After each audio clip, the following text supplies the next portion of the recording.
bienvenue dans l'atelier 11. Cet atelier est un prototype, hein, c'est-à-dire que c'est la première fois qu'on le fait.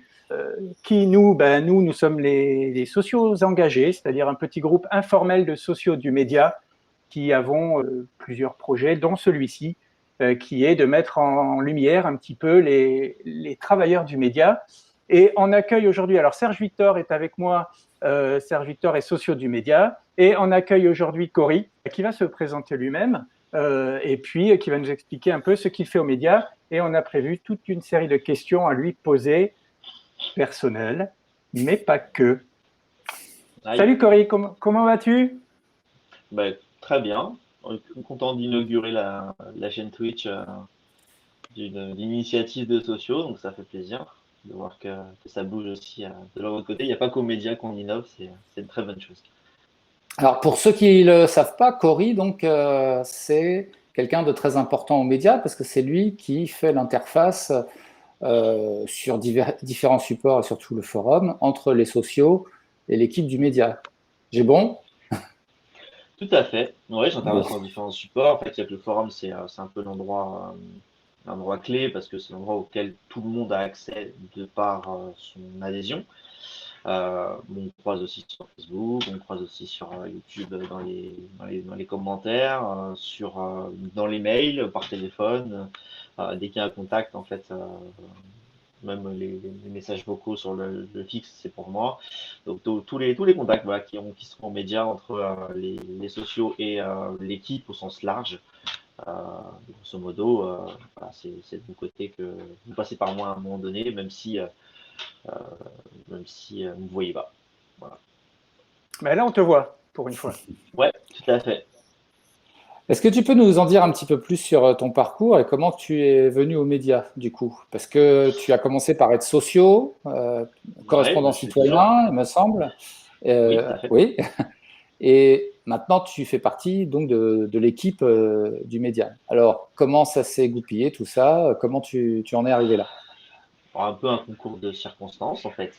Effectivement, j'étais socio, je suis socio depuis le début 2018, donc pas un fondateur au sens propre, mais j'étais quand même là dans le début.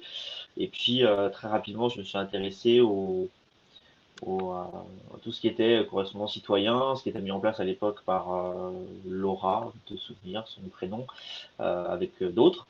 Et on a suivi les plâtres, on a profité aussi de propositions de l'équipe sur la formation un petit peu des correspondants citoyens. Ça m'avait vraiment très intéressé d'être non plus juste un figurant entre guillemets dans les manifs, mais un petit peu acteur aussi de l'information, même si c'était à toute petite échelle, pouvoir envoyer des petits messages, des petites images, des photos et ainsi de suite, comme le faisaient en fait plusieurs dizaines de correspondants citoyens à ce moment-là.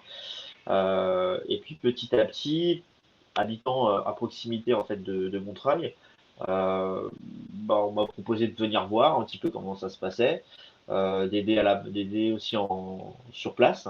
J'ai aidé un petit peu l'équipe, le pôle réseaux sociaux à un moment donné en saison 2 avec Mathias et Eltoven et Lucas Gautron. Euh, des broutilles, hein, mais des sous-titres, ce genre de choses. Euh, voilà, et puis petit à petit, en fait, voilà, on a continué ça. J'ai fait un peu plus de correspondants, d'actes de correspondants citoyens en saison 3 aussi. Et Tu peux puis, rappeler un petit peu ce que c'est les correspondants citoyens pour les gens qui correspondants ne citoyens, seraient pas au courant? c'est des sociaux qui ont pour vocation de fournir soit des informations, soit donc des contacts, hein, par exemple, soit des liens, soit des images, soit des vidéos, soit des sonores, euh, des enregistrements sonores, hein, à l'équipe, dans le but parfois juste de l'informer de ce qui se passe en région, dans leur localité, soit d'aider à la production, de rajouter en fait un côté vraiment décentralisé aux médias avec des images d'une manifestation qui peut être parisienne, mais bah non, on va rajouter des éléments qui viennent de Bordeaux, qui viennent de Rennes, qui viennent de Strasbourg, et ainsi de suite. Ça, c'est la plus-value. Et puis, petit à petit, ça a été aussi de créer, on s'est auto-formé, de créer soi-même ses propres petits reportages. Ça a été jusqu'à vraiment donner la main à un journaliste sur la création il nous donne l'angle, et puis bah moi je suis allé par exemple tourner des choses par rapport au stylo rouge, aux mobilisations enseignantes sur Paris. Mais en fait, c'était Romain Madout qui était en backup avec l'angle, ce qu'il voulait comme séquence, combien de temps ça devait faire, ainsi de suite. Euh, voilà, je posais les questions par rapport à l'angle. Enfin voilà, vraiment, je faisais presque le taf d'un GRI. Donc, mais avec ce côté volontaire. Enfin, voilà, il n'y a pas du tout c'était vraiment bénévole, quoi. Donc ça, c'était super intéressant. Et puis après, il y a eu la phase où certains se sont carrément pris la main de passer au montage. C'est que moi, je ne montais pas, par exemple. Je donnais mes images et Bérénice ou Camille ou d'autres s'est débrouillé avec mes images et créer un sujet. Après, il y a eu, par exemple, à Rennes, Jean, à plusieurs d'ailleurs, ils se sont auto-formés là-dessus, a produit des petits reportages plus ou moins longs, du côté de Dominique aussi, la qualité où elle habite m'échappe, mais de Aubenas, je ne sais pas comment on dit. En tout cas, ils ont aussi créé des petits reportages, des petites ambiances plutôt. Voilà, Odette du côté Saint-Tite l'a fait aussi. Donc c'était vraiment une auto-formation assez intéressante et le but c'était de rendre ça plus large, euh, plus fréquent quoi. On a eu des difficultés dans l'équipe à intégrer ces reportages. Là, il y a le faible nombre de personnes. Euh, on aurait dû pouvoir détacher quelqu'un pour ça. Ça, c'est pas encore possible. On espère en tout cas que ce soit quelque chose qui signe vraiment une identité aux médias sur la saison en cours ou saison suivante, en tout cas de la coopérative. Parce que pour le coup, ça, c'est une preuve de coopération assez importante. Et du coup, tu es passé de correspondant citoyen à travailleur aux médias. À travailleur aux médias, ouais, je dirais que j'ai pas parlé de ça. Et moi, j'étais enseignant. J'étais en contractuel, donc j'avais pas un temps plein. Et un jour, ils ont eu besoin de faire des rappels en fait téléphoniques beaucoup plus fréquents de personnes pour les cartes bleues. Voilà. Sauf que à partir du moment où on touche à ces genres de données, bah, il faut une relation un peu plus haute que bénévole.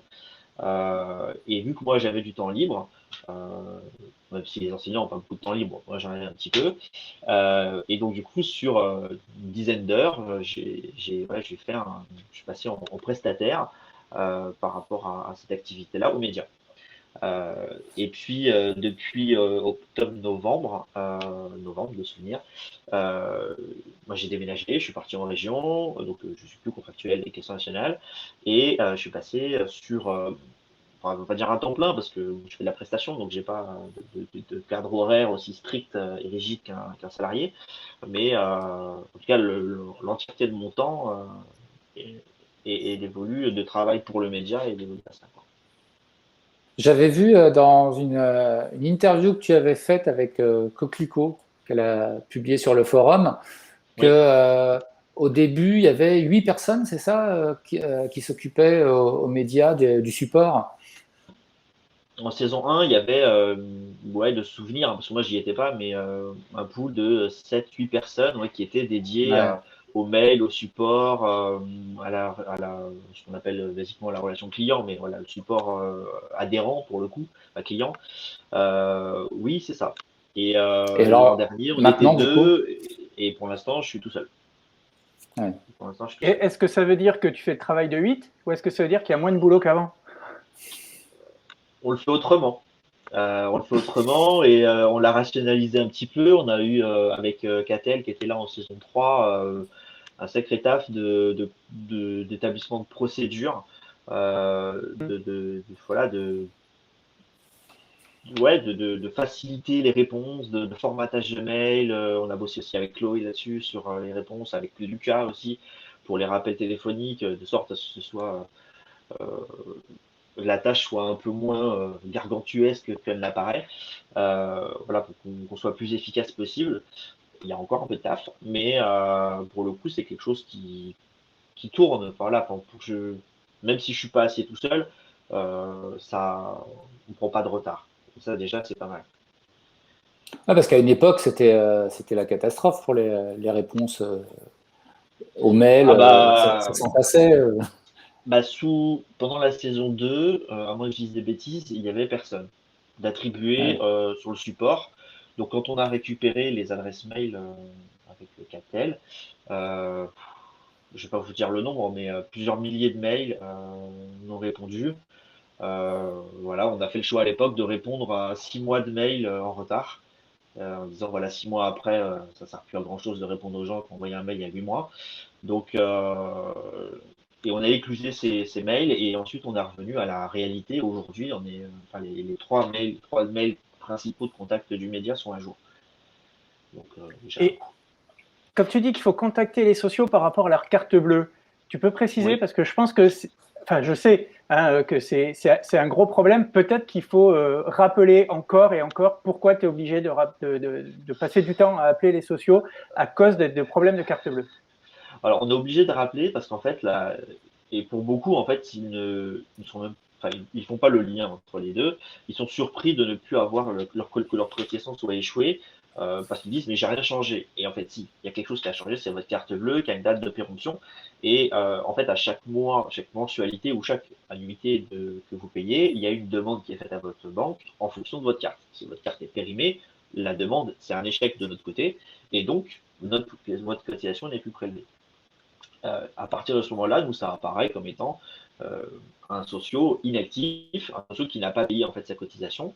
Et du coup, ça rajoute une ligne dans le listing de personnes qu'on doit contacter pour dire excusez-nous, est-ce que vous seriez d'accord pour renouveler votre contribution aux médias auquel cas, si vous êtes d'accord, eh ben, je vous envoie un petit lien via mail, de manière à ce que vous ayez directement sur votre interface de sociaux.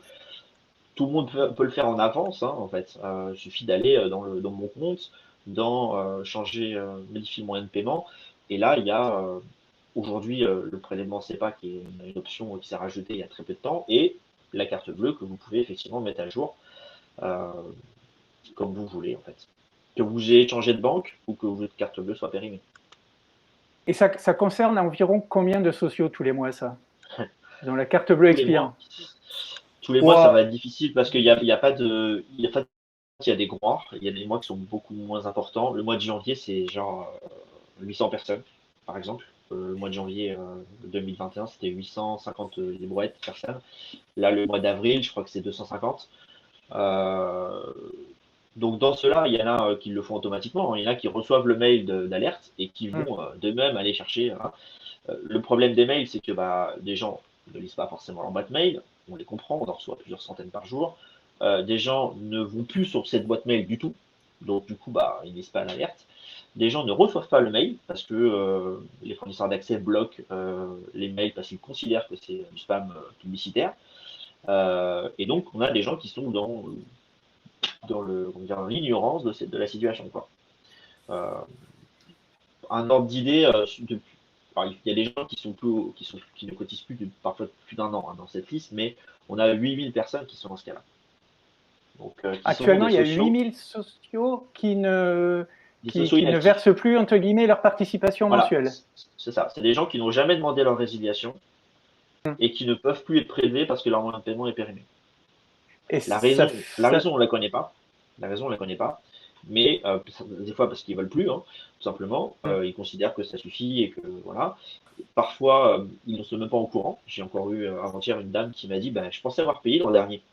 Et je me suis rendu compte que c'était pas le cas. Ah, j'ai dit non, effectivement.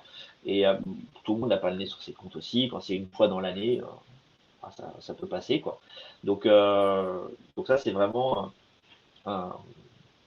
pour le coup, un poste de perte de revenus pour le média qui est assez important et très chronophage en temps de traitement.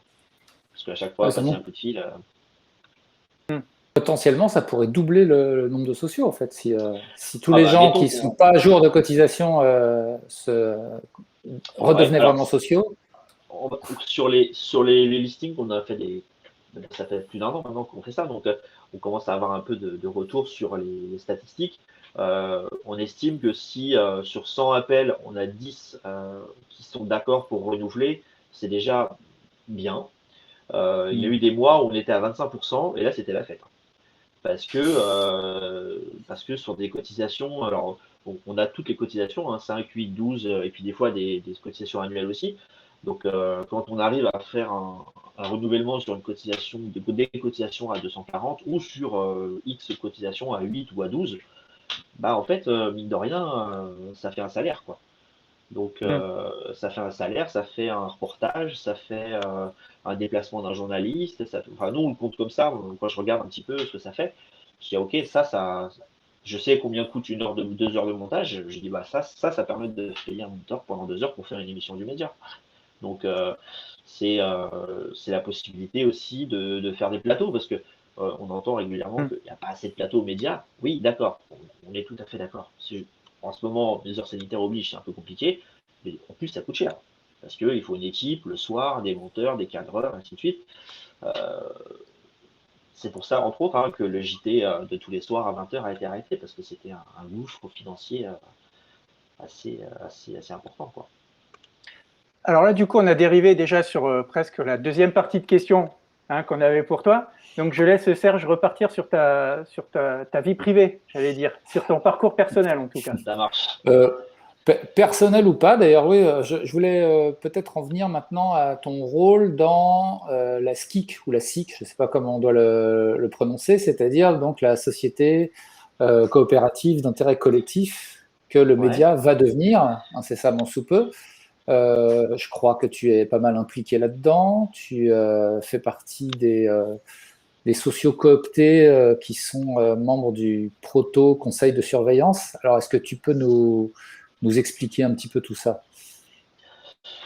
Ah ouf, donc qu'est-ce qu'on a expliqué? Bah, moi, ce que je fais là-dedans, étant donné que j'étais un des sociaux, un des plus impliqués, je sais pas, mais en tout cas j'étais impliqué, on m'avait proposé en fin de saison 2 de souvenir avec 4 autres de faire partie de l'AG de l'association Le Média en tant que sociaux. Et c'est à ces personnes-là en fait qu'on a proposé lorsqu'il y a eu que le bureau a proposé lorsqu'il y a eu la création de tout le processus de création de la coopérative, d'intégrer le proto-CS, donc le proto-conseil de surveillance, qui en fait a une mission, c'est de rédiger le règlement intérieur, qui sera en fait le squelette des élections de la première AG. Voilà. Euh, Moi, qu'est-ce que je fais là-dedans? Bah, en fait, comme tous les autres, hein, comme les 9 autres qui sont dans le proto-CS, donc il y a 4 salariés, 4 sociaux, un partenaire et une volontaire bénévole. Eh bien, on discute on a discuté depuis maintenant quelques temps sur ce règlement intérieur, sur les modalités d'élection des sociaux, des partenaires. Les salariés font leur part, sont en train de faire leur part. Les partenaires, c'était un peu plus compliqué, mais on essaye aussi de discuter avec Henri Poulain, du coup, qui est le partenaire qui est là, pour savoir ce qui est le mieux, en fait, ce qui est le plus légitime, ce qui va être le plus simple. Pour à la fois représenter tout le monde et puis et que ce soit lisible, parce que si on fait une usine à gaz, malheureusement ça va pas non plus être très intéressant. Voilà. On aura l'occasion, je pense, peut-être de faire un stream spécial structure, parce que là, il y a SIC, Proto-CS, sociaux, conseil de surveillance. Oui, alors donc Cory, pour juste terminer sur cette histoire de coopérative qui est peut-être un peu mystérieuse pour les gens qui connaissent pas bien le média, est-ce que tu pourrais juste nous dire où on en est là aujourd'hui? Parce qu'il y avait une levée de fonds qui avait été lancée pour pouvoir créer la coopérative. Donc je crois que ça y est, c'est bon. Est-ce que tu peux juste nous donner une petite précision là-dessus? Comment vont se dérouler les choses par la suite? En fait, pour créer une coopérative, c'est une création d'une entreprise, en fait, une entreprise coopérative, qui a un fonctionnement un peu différent, il y a une levée de capital, comme pour n'importe quelle entreprise. Et là, pour le coup, cette levée de capital, dans le cadre donc, de la coopérative, elle se fait par les premiers sociétaires, les premiers coopérateurs. Donc, il y avait un seuil qui permet ensuite de déposer ce dossier de création à la Chambre de commerce, qui était de 18 500 euros, qui a été franchi, et c'est pas une blague, le 1er avril.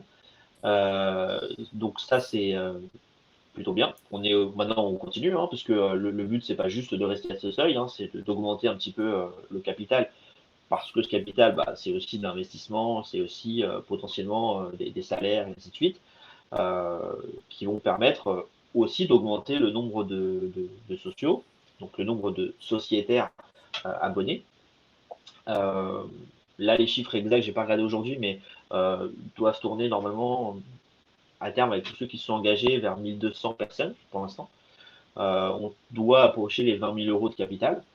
Donc, on est sur une route correcte, avec cette période un peu de vache maigre, hein, pour pas mal de personnes. Donc, c'est aussi un moment un peu compliqué pour lancer ce genre d'initiative. Mais bon, voilà, il fallait le faire, on le fait et on est très content. Et voilà. Là, maintenant, le point d'après, en fait, c'est qu'on dépose tout simplement le dossier à la Chambre de commerce. Ça nécessite de notre côté un tout petit peu d'aménagement, puisqu'on va passer des cotisations que payent les sociaux. Hein, donc les sociaux, c'est les adhérents du média, les adhérents de l'association de médias. On va passer donc de ces cotisations à des abonnements, donc commerciaux, avec un calcul de TVA dessus, puisque vous allez payer, on va payer la TVA dessus. Et donc nous, on doit juste techniquement faire une bascule là-dessus pour éviter de se faire attraper par ces messieurs de gens de l'URSSAF. De l'URSSAF, tout à fait, ce qui est bien normal. Donc voilà, il y a juste ce point-là, ce côté technique à faire.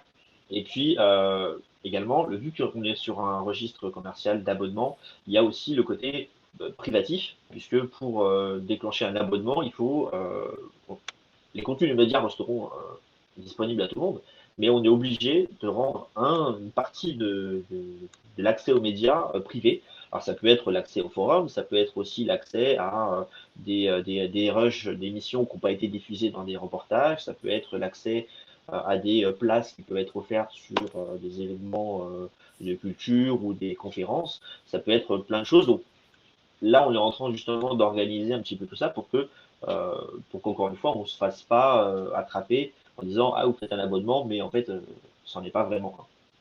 Oui, parce que ce qu'il faut expliquer aux gens qui nous regardent, qui nous écoutent et qui ne connaissent pas bien le média, c'est que les contenus du média sont gratuits pour tout le monde.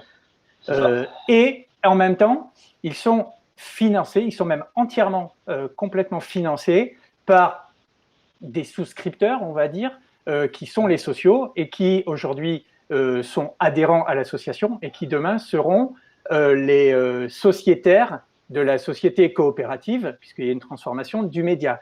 Mais c'est grâce à ces gens-là qui acceptent de payer que le contenu peut être gratuit pour tous les autres.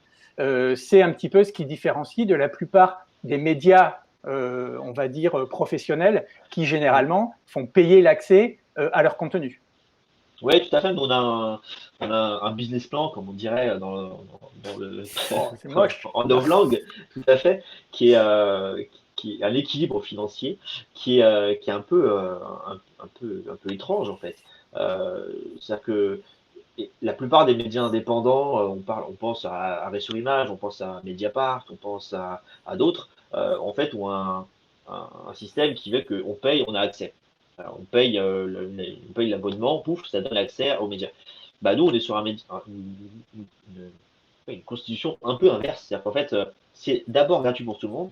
Et ceux qui considèrent que c'est génial et que c'est très bien et qu'il faut soutenir et que effectivement l'information doit être accessible au plus grand nombre, quelle que soit la plateforme, eh ben, ils peuvent alors à la fois être sociaux, comme tu disais, hein, les 100% des revenus du média sont issus non pas des sociaux, mais des sociaux d'une part et des donateurs d'autre part, puisque cela, il ne faut pas les oublier. Ce ne sont pas forcément des adhérents de l'association.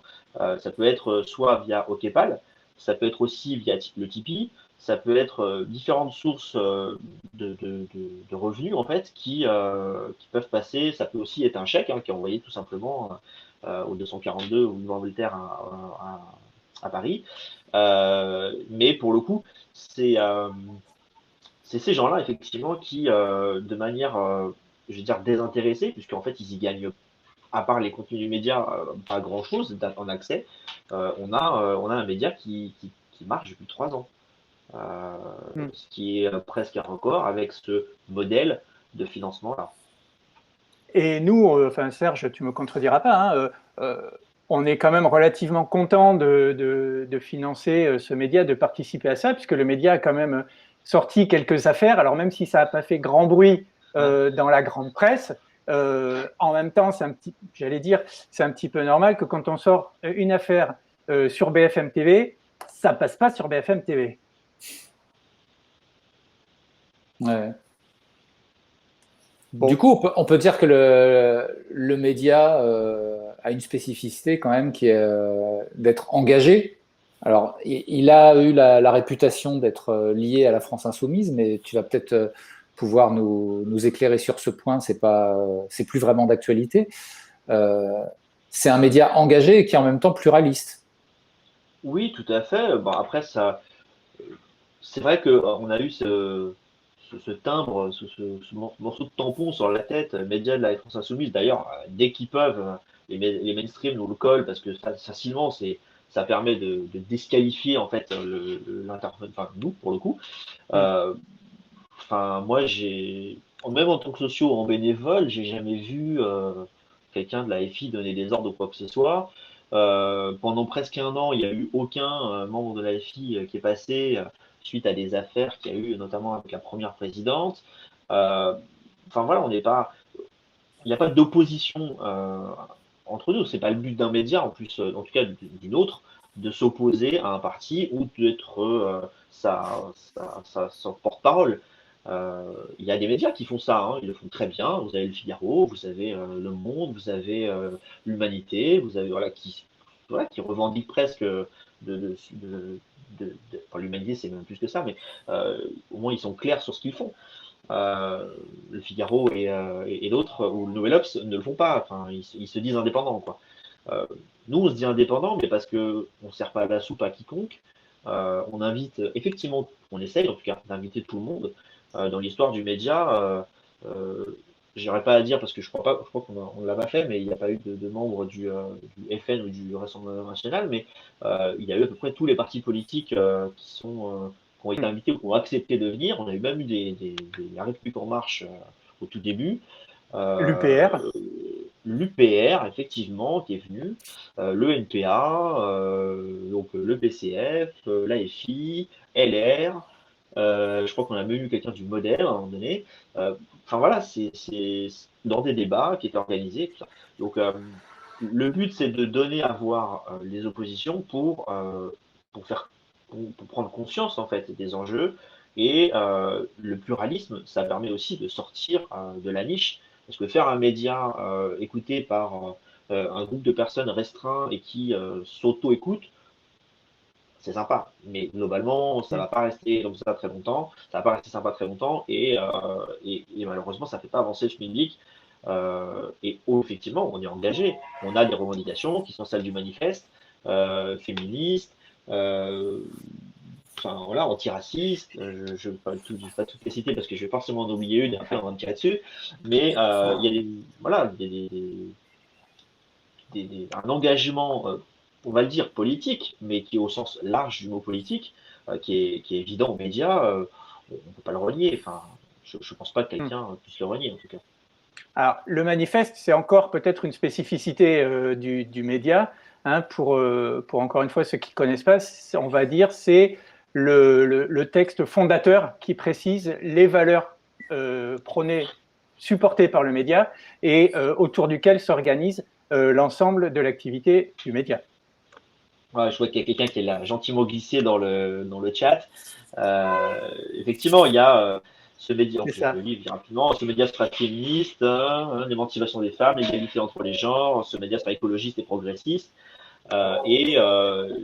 et francophone aussi, hein, pour le coup, c'était aussi l'idée de pouvoir parler pas juste aux Français, mais à l'ensemble de la francophonie. Et en fait, on serait assez surpris de voir le nombre de personnes qui nous suivent de l'étranger. on reçoit régulièrement des mails qui traversent les frontières hein, et même des continents. En Afrique, en Australie, j'ai encore eu des Canadiens il y a une semaine, en Amérique du Sud, on le voit régulièrement sur YouTube, on a deux, trois Sud-Américains qui nous suivent, donc c'est un média qui vraiment traite d'affaires internationales aussi, parfois, qui a été traduit par une grande chaîne anglaise, je ne sais plus le nom, mais sur un sujet qui touchait un scandale financier en Angleterre. Donc pour le coup, on est écouté. Alors c'est sûr, on n'est pas un média mainstream qui peut rivaliser sur les grandes chaînes, mais on n'est pas une nouvelle télé. On n'est pas une télé sur la TNT, pas encore quoi. Et j'ai envie de rajouter, il y a une partie aussi écrite du média, avec des articles écrits qui sont sur le site. Et il y a notamment en ce moment, il y a eu il y a quelques semaines, quelques mois, une série d'articles sur les relents du franquisme en Espagne, qui est en train d'être porté en podcast, qui est encore un troisième format après la vidéo et l'écrit en ce moment, et qui mérite vraiment le coup d'être lu ou d'être écouté pour ceux qui préfèrent les podcasts. Ça va faire plaisir à Théo, effectivement, qui est le rédacteur en chef Bien sûr. pour l'écrit. Et parce qu'on dit souvent la web télé, les médias, alors c'est pas qu'une web télé, c'est vrai, il y a des articles. Là, on a de manière un peu surprenante, mais parce qu'on n'était pas prévenu, mais le dernier article qui est paru sur les prix d'immobilier dans le Sud-Ouest a Pays fait Basque, littéralement exploser le nombre de vues du site habituel. Parce qu'il a été relayé tout bêtement dans les groupes Facebook du Pays Basque et du Sud-Ouest.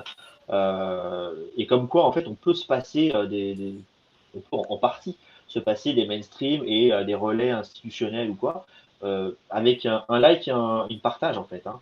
Le média, il a été essentiellement connu comme ça, hein, de bouche à oreille, de fil Facebook en boucle Telegram, en boucle WhatsApp et ainsi de suite. C'est comme ça que ça marche, les réseaux sociaux. Et c'est vrai que les gens utilisent ces réseaux, mais n'ont parfois pas conscience de la manière de soutenir via les réseaux les médias, les médias ou les informateurs ou je ne sais pas, les lanceurs d'alerte qui peuvent suivre ou les youtubeurs. Les youtubeurs font ça très bien en général, vous avez toujours un petit truc, ouais, liker, commenter, partager. Voilà. Bah, nous, c'est pareil en fait. Il faut absolument, pour que les contenus de médias se diffusent, qu'ils soient pris en charge par leurs destinataires, c'est-à-dire par les sociaux et par tous les spectateurs potentiels, quoi. Ouais, toute personne qui apprécie, qui reconnaît le travail qui a été effectué, il n'y a pas besoin voilà, il n'y a pas besoin de grand-chose en fait. Même, vous savez, ça paraît étrange, mais les journalistes vont lire les chats YouTube. Donc, parce que c'est intéressant de lire. Bon, des fois, c'est un peu agressif, mais en général, il y a aussi des remarques intéressantes. Et pour le coup, ça fait toujours plaisir. Enfin, vous donnez du mal pour faire une émission. Vous avez, je me rappelle, sur la première de cybercombat de Pauline, c'était vraiment élogieux, quoi. Donc, elle était contente de voir qu'en fait, elle n'avait pas totalement tiré à côté. Enfin, elle a beaucoup bougé les mains, mais on a fait le tir justement à côté, donc ça la fera rire. Mais voilà, c'est l'idée justement, c'est aussi un endroit de discussion.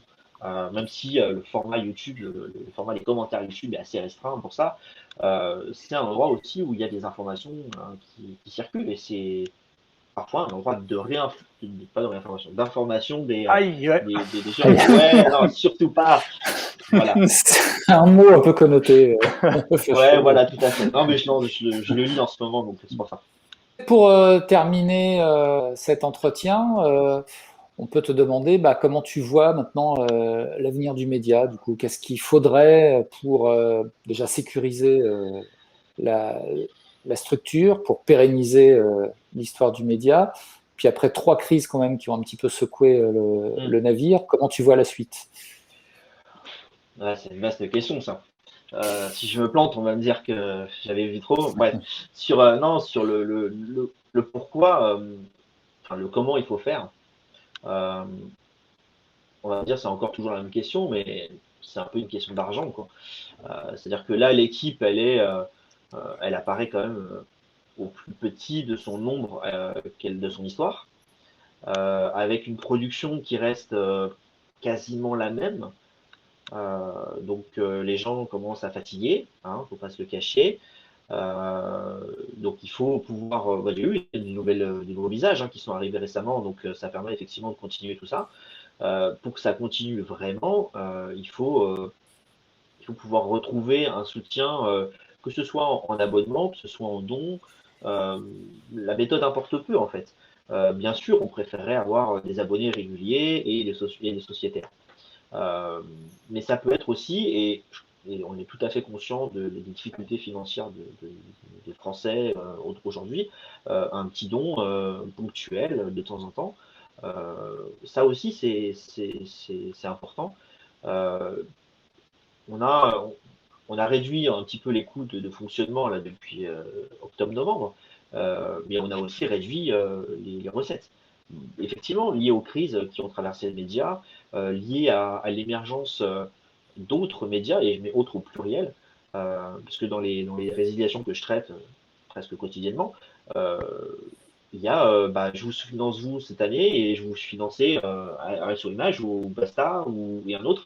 Et donc en fait les gens tournent comme ça. Donc parfois on perd des gens à cause de ça, on en gagne aussi. Il y en a d'autres qui disent j'ai supporté Street Press et puis voilà, cette année c'est le média. Ok, très bien. Donc ça c'est important parce que pour le coup, nous on a 0 subvention. On n'est pas comme les articles, les grandes maisons de presse qui sont gavées un petit peu d'argent public. On n'a rien, quoi. Donc, c'est uniquement le public, uniquement les gens qui regardent, les gens qui soutiennent même le principe. On a des sociaux qui sont sociaux depuis 3 ans et qui ne regardent pas forcément tous les jours le média ou qui regardent une fois de temps en temps, mais ils veulent pouvoir donner cette chance, en fait, à ce que quelqu'un qui se refuse à regarder BFM TV puisse avoir un autre son de cloche et avoir une autre vision des choses. Et chacun picore après. Moi, je regarde pas que le média. Alors, pour finir, je vais dire aux gens qui nous regardent que si vous ne connaissez pas le média, allez découvrir les émissions sur la chaîne YouTube, sur la page Facebook du média. Si vous connaissez et que vous appréciez, surtout n'hésitez pas à partager les contenus sur l'ensemble des réseaux sociaux. Abonnez-vous. Si vous appréciez et que vous le pouvez, devenez sociaux. Si vous voulez participer davantage, vous pouvez suivre aussi les sociaux engagés, par exemple, c'est-à-dire notre petit collectif informel de sociaux, j'allais dire enragés, non, engagés. Nous avons nos propres réseaux sociaux, nous avons nos propres actions qui sont indépendantes du média. La seule chose qu'on a fait, c'est que pour le zapping, on a demandé l'autorisation d'utiliser les images. Pour le reste, si vous avez des idées pour soutenir et pour faire connaître davantage le média, n'hésitez pas à nous contacter. J'espère que tout ça vous a plu. Serge, à bientôt. Cory, à bientôt. Bon courage. On te laisse parce que tu as 8000 appels à passer, si j'ai bien compris. Donc, il faut que ça soit fini avant la fin de la semaine, là, et on est déjà mercredi soir. Merci beaucoup et à très bientôt. Salut. Ciao.